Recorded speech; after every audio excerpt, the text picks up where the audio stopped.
In this episode, we're going to talk about dads and cryptocurrencies, commonly just referred to as crypto. What should dads know about it? And how should dads approach the topic with their kids?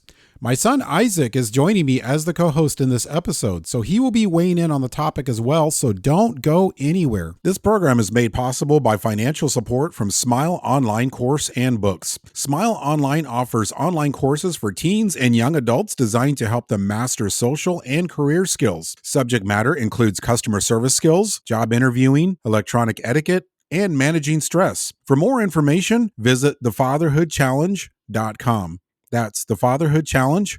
Welcome to the Fatherhood Challenge, a movement to awaken and inspire fathers everywhere to take great pride in their role and to challenge society to understand how important fathers are to the stability and culture of their family's environment. Now, here's your host, Jonathan Guerrero. Greetings, everyone. Thank you so much for joining me in this episode called Fatherhood and Crypto. My son and co-host Izaak also joins me. Today, I have a guest. His name is Stewart, and Stewart is the host of Sat Chats, a podcast about Bitcoin. Stewart is going to share a bit of his fatherhood journey and wisdom with us and teach us all about crypto as well. Stewart, welcome to the Fatherhood Challenge. Thanks for having me on, Jonathan. Thanks for having me on, Izaak. This is great.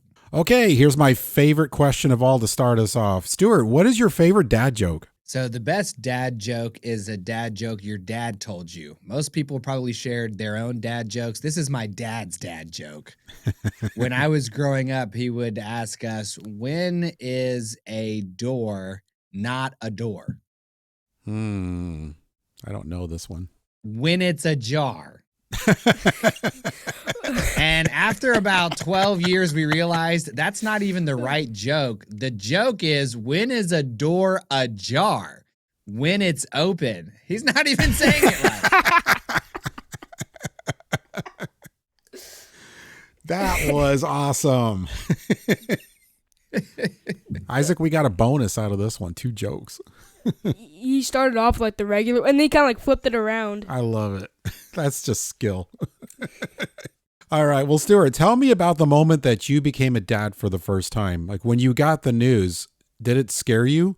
And what was the birth experience like for you? Was it a good experience or was it terrifying? So, you know, when my wife told me that she was pregnant with our son, that was a really good moment for me. I had been afraid leading up to that because I thought we were getting close to being in that space. And it was actually going to visit my brother who was raising a newborn.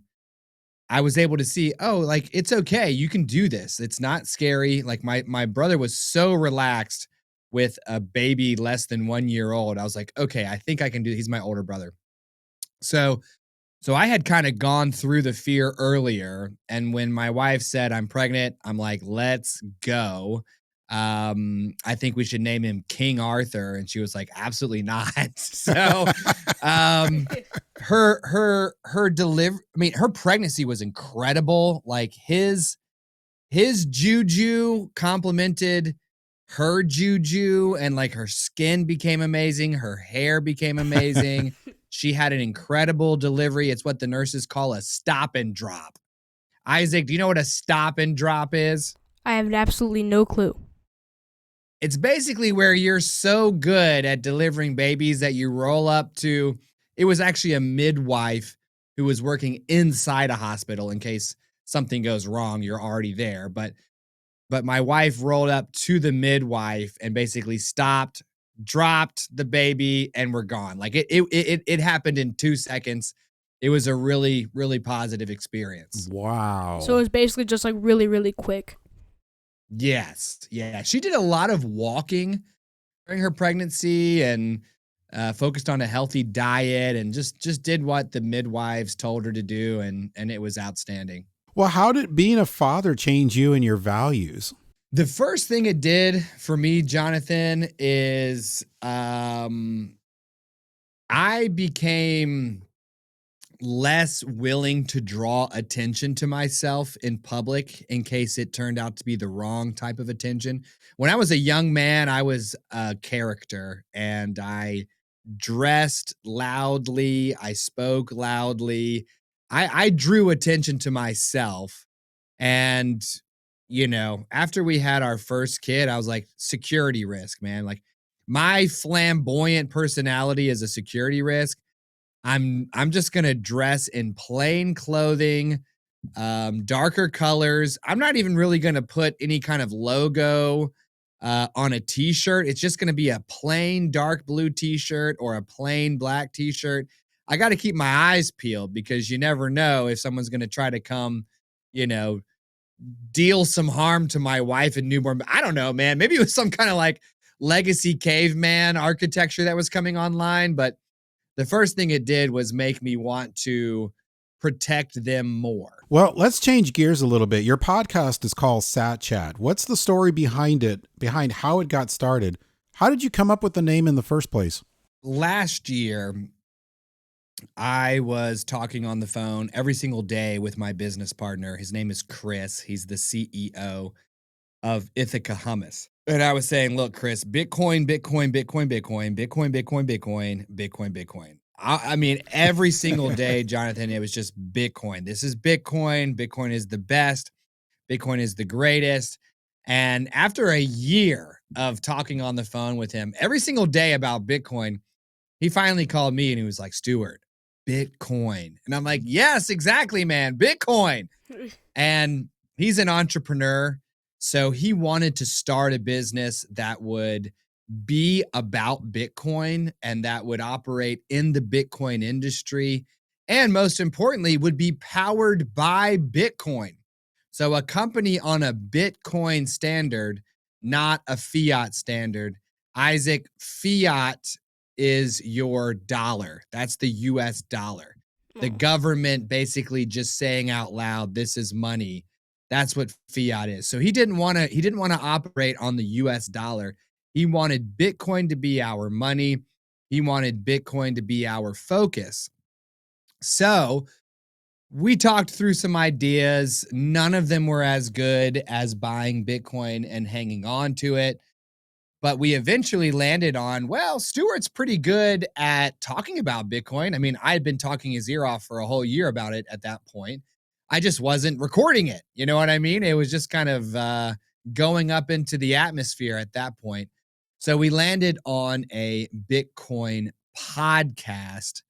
But unlike other Bitcoin podcasts, which are really for Bitcoiners and they focus on today's news, today's headlines, the most recent developments, difficult financial learning curves, or predictions about the price in the future, we wanted to make a Bitcoin podcast for brand new Bitcoiners. I'm talking about the dad who just bought some last night and is now kind of wondering what he even did and wants to learn more, right? So we came up with the name Sat Chats because we wanted people to realize that we were welcoming, that we were friendly, that we were going to kind of teach them more about Bitcoin by just being conversational and easy, focusing on stories. And of course, every dad knows that if you want a lesson to stick, it has to rhyme. So, of course, Sat Chats. And maybe I should say, a Satoshi is the smallest part of a Bitcoin, the same way a penny is the smallest part of a dollar. Most people don't call it a Satoshi because that's 3 syllables. They just shorten it to a sat. So we're not talking about Bitcoin, we're chatting about sats. Izaak, you good so far? So far. Okay. I'm understanding most of it. Okay. Well, you confirmed for me what I thought the sat was in the name, Sat Chats. I was like, is that Satori? It is. Do you understand that part, Izaak? Kind of. Just a little. So let's focus on that for a second. How many pennies are in a dollar, Izaak? 100. 100. Correct. Okay. Well, a lot of people think that 1 Bitcoin is as small as it gets. And they say, I can't buy a Bitcoin because I don't have $90,000. But the good news is Bitcoin is like the dollar in that it breaks down further. So instead of 100 pennies, there are 100 million sats. Making sense, Isaac? Making more sense, yeah. Okay, awesome. Yeah. So it breaks down even further because it's better. Now, before Bitcoin, there was a group of high-tech guys who tried for 20 years to make a form of money that would work online. And they were all sorts of different cryptocurrencies. There was DigiCash, there was eGold, there was RPow. None of them worked until finally Bitcoin appeared almost spontaneously through the work of a mysterious individual whose name is Satoshi Nakamoto. Well, his online name is Satoshi Nakamoto. Nobody knows who he really is. So, Bitcoin is cryptocurrency because it is money that works online. The crypto in cryptocurrency doesn't mean crypt. It doesn't mean like a grave or a spooky place. It's short for cryptography. And cryptography basically means securing things online through a bunch of really interesting mathematics that are very hard to explain. So, Bitcoin is cryptocurrency. It's secured by mathematics. It works online. One thing I got to say to all the dads and their kids out there, today the word crypto no longer means cryptocurrency. The word crypto means all of those random coins that people are making out of thin air to see if you will buy them. And you might have heard of some of them. So let's be honest here. You need to, when you're teaching your kids about Bitcoin, you need to start off by saying, listen, kids, Bitcoin is Bitcoin. Crypto is kryptonite. Don't touch it. Don't worry about Ethereum, Solana, Doge, Cardano. No, just focus only on Bitcoin because it is the one true cryptocurrency, and everything, it's the culmination of 20 years of people trying to make it work. Everything that comes after is just copycats trying to get rich. So backing up a little bit to that dad that's listening to this for the maybe and is hearing about crypto for the first time, and that dad might be thinking, who cares about crypto? I've got my dollar bills in my pocket. I've got my bank account. Why in the world would I want to do crypto? Okay.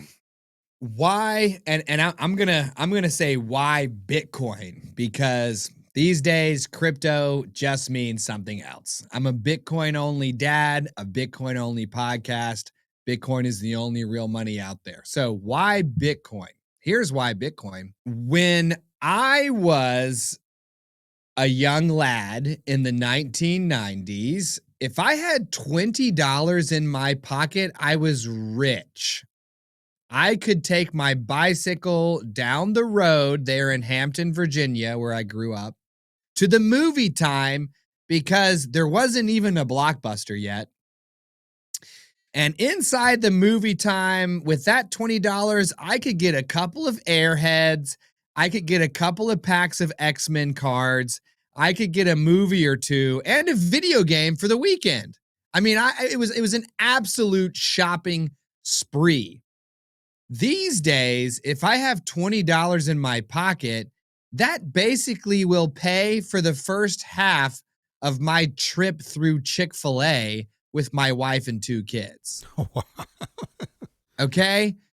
That $20 is the convenience fee that the movie theater charges me for buying $80 worth of movie tickets for 4 people online. How is it convenient to charge me $20 for an online transaction, right? So the money does not get you as much as it used to. And that's not because things are getting more expensive.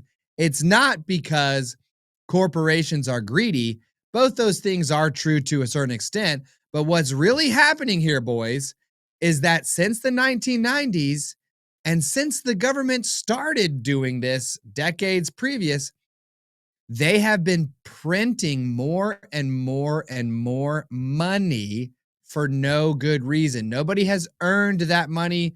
We haven't generated that productivity. They're just printing it, and they're basically making it harder for everyone to buy things. So the reason why you should buy a little bit of Bitcoin today is because it protects you from the money printer. Bitcoin is an investment. Bitcoin is also money. And this is not something that we have seen since gold. I mean, it's just like light. You know, you might have learned about this in school, Izaak. Light is a wave. Light is also a particle. It's one thing, but it behaves two different ways. So Bitcoin is just like that. You can buy Bitcoin and hang on to it for the long term. You can hodl your coin, right? And we love that, and I recommend it. You can also spend it. It's fine. It's money, right? We buy things here at Sat Chats using our Bitcoin. And we pay employees and team members with Bitcoin. But if you've ever checked out at a coffee shop and you've tapped to pay on that Square terminal, that kind of nice white looking point of sale system, they just rolled out the ability for all of these merchants to accept Bitcoin. So yeah, you can buy your coffee or your clothing or whatever with Bitcoin, so long as it's at that Square terminal. And it won't be long before, you're tapping to pay with Bitcoin everywhere you go. So if you want to use it to buy stuff, great. If you want to use it to invest in the long term, that's good too. Okay, so security, there is some sort of an algorithm. I know it has a name and it's slipping my mind, but it's supposed to be super, super secure. And my guess is that's another reason why you might want to work with Bitcoin as your currency system, because if you go to terminal machines, well, they can put skimmers and all kinds of things. There's all kinds of ways to hack fiat currency, but how secure is Bitcoin? Bitcoin is so incredibly secure that it will blow your mind how secure it is. Somehow, Satoshi Nakamoto was able to get a computer to make something so secure that no amount of computers could break into it. Let me say that one more time. A computer made something so secure that no amount of computers can break into it. It doesn't make any sense. That's like creating that's like being powerful enough to create a stone so heavy you can't lift it. Isaac's in It just shock over doesn't here. make any sense, right? So Bitcoin itself is secure because it is freely available for you to inspect at any given time. Izaak, let's imagine you go to the Magic Kingdom at Walt Disney World down there in Florida, okay? All right. And your goal is to break into the backside of Thunder Mountain, all right? But when you show up, they say, we've changed the rules. You can now go anywhere you want inside the Magic Kingdom with no restrictions, including the back of Thunder Mountain. Well, guess what? Now, when you go to the back of Big Thunder Mountain, you're not breaking into anywhere. You're allowed to go there. There's nothing to hack into when you're working with free open source software. And that's what Bitcoin is. Now, Bitcoin itself is secure. We love that. Bitcoin is operated by 20,000 plus laptops and computers and desktops around the world. So if I get to one and shut it down, there's 19,999 other random computers in random dads' houses that are still there. It's like trying to kill a 20,000 headed Hydra. Good luck. So Bitcoin is secure. Bitcoin's operation is secure. But guess what? Your Bitcoin is secure too. When you buy Bitcoin and you put it into your wallet that you control with your keys, so basically when you put some Bitcoin into your account and you have your password to it, it is so secure that a computer would need to make more guesses than there are atoms in the universe in order to try to break in. That's going to take a very long time. So part of what I'm hearing out of this is that with the Bitcoin system, banks are not involved at all. No, there's no need. There's no need. If I have one Bitcoin, I can send one Bitcoin directly to you, Jonathan, and not a single person needs to get in between you and me. You're 100% correct. You do not need banks. Izaak, are you okay? Your mind looks blown. I just need a minute. Now, your poor father has been working his butt off his whole life to provide for you. He is playing the game of life in survival mode. Every single diamond he's been able to mine has been one that he has earned and worked for and sweated, right? Yeah. Now, our government is playing in creative mode, and they give themselves 64 diamonds whenever they want, and it makes your dad's diamonds not get him as much stuff. If you dropped into a Minecraft server and you and all of your friends had to mine like crazy to get your resources, and there was one guy floating around in the sky in creative mode giving himself infinity money, how would that make you feel? That's just not fair. It's just not fair. Welcome to today's financial system. Hope I simplified that down for you, brother. His mind is blown. Hey, man. You said it in a way that I can actually understand. There you go. Now, once you realize that you are playing in survival mode and the U.S. government, and it's not just us, every government does this. Canada prints money, Japan prints money. Every government is in creative mode. You start to say, that's not fair. Exactly. So, instead of using their money, you pick up a brand new form of money that is awesome and futuristic and secure. It's called Bitcoin. If you want Bitcoin, you have to work for Bitcoin or you have to buy Bitcoin. If the government wants Bitcoin, it has to work for Bitcoin or buy Bitcoin. Bitcoin makes it so that every single person, company, and government on Earth all have to play Minecraft in survival mode. Okay, so the next question I have is education. How would dads begin teaching their kids about Bitcoin? But this actually really leads into my next question. So you have your own podcast called Sat Chat. This is a good place for dads to start to begin learning how Bitcoin works, what it even is. Because in this episode, I know we hardly scratched the surface on this topic, and there's so much more to learn. So how can dads find your podcast and learn more? If you want to listen to Sat Chats, I would highly recommend that. Again, most Bitcoin content is for Bitcoiners. It can be hard to get up that learning curve. So instead, come to Sat Chats.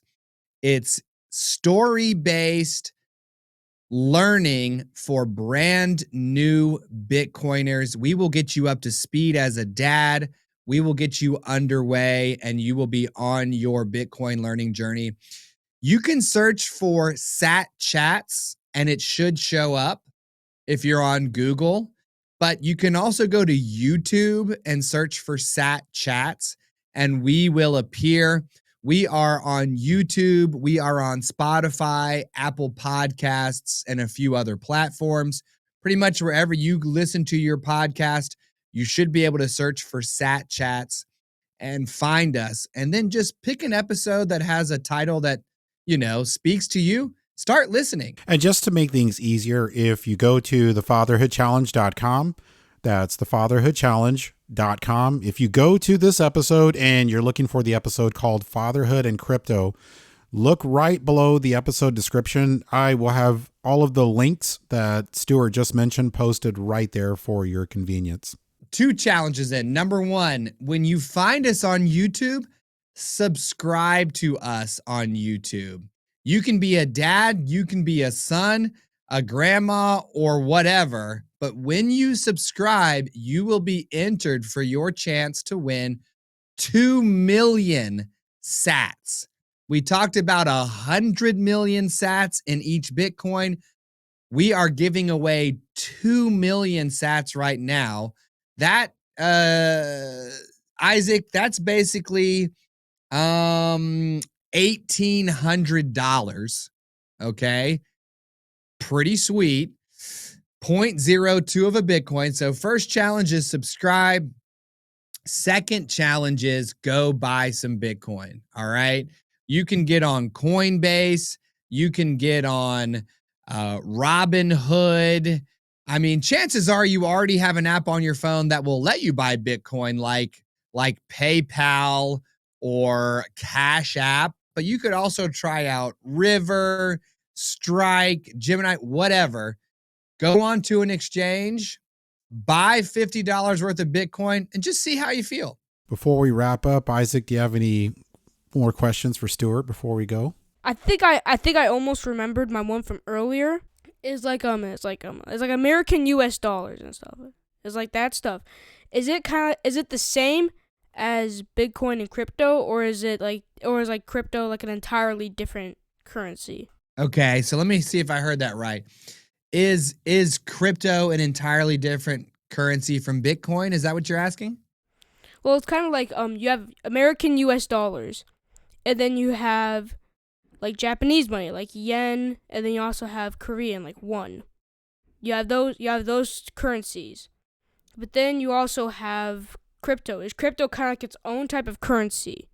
Like different from yen, different from US dollars? Or is it kind of like still the same? Yes, you do have different types of fiat currency out there. The dollar, the yen, the rupee, the ruble. That's all one class of currency. That's all governments playing Minecraft in creative mode while you and I and your dad have to play in survival mode. Bitcoin is Bitcoin, and it is the digital money of the future. It's what I want you to focus on. Cryptocurrency in today's world, I guess you could say Bitcoin and all the other cryptocurrencies, they're a class of money, but all those cryptos it's basically like Robux, okay? It's just fake money that's printed out of nowhere for no good reason. So fiat currency is what you know so far with the US dollar. Crypto, I want you to stay away from. Focus only on Bitcoin. Buy a little bit each month, and over time, you will be happy you did. Does that make sense? Yeah, it makes more sense now. All right. Well, this is a good place to wrap up. Stewart, thank you so much for coming on the Fatherhood Challenge, for educating me, for educating Isaac, and all of our audience. You're welcome. Thank you for listening to this episode of the Fatherhood Challenge. If you would like to contact us, listen to other episodes, find any resource mentioned in this program, or find out more information about the Fatherhood Challenge, please visit thefatherhoodchallenge.com. That's thefatherhoodchallenge.com.